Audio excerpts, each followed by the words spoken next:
Pourquoi prendre la peine de s'affirmer? Pourquoi prendre la peine de dire ce qu'on pense? Pourquoi exiger des choses des gens?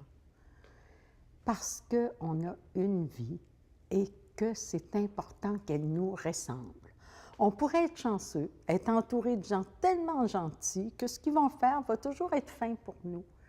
Mais ce serait fort étonnant que ça arrive dans tous les domaines de notre vie et que ça arrive tout le temps et que même la personne qui nous aime le plus au monde, qu'elle devine tout ce dont on a besoin, tout ce qu'on désire.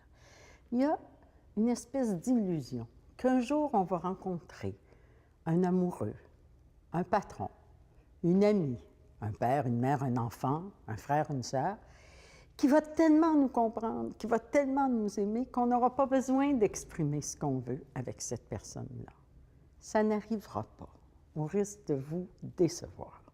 Mais ce qui va arriver, par exemple, c'est qu'on va augmenter notre capacité de dire ce qu'on veut, notre capacité de choisir, notre capacité de demander des choses à l'avance plutôt que de s'en plaindre après, notre capacité d'exprimer des sentiments plutôt que d'en avoir honte.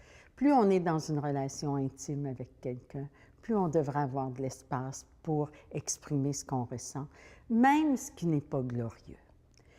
Les réseaux sociaux nous permettent d'exprimer plein de choses et trop souvent, les gens expriment l'aspect glamour, l'aspect glorieux de leur personnalité. Et tous les autres à côté regardent ça, lisent ça, entendent ça, puis se disent « Oh, moi, je ne suis pas comme ça. » Mettons-nous donc à tout exprimer, surtout dans l'intimité, pour sentir notre authenticité, sentir qu'on est apprécié, qu'on est aimé dans ce qu'on est, créer vraiment une relation avec les autres et ultimement, et c'est là le but surtout de s'affirmer, être content de cette journée, de cette semaine, de cette vie, parce qu'elle nous ressemble.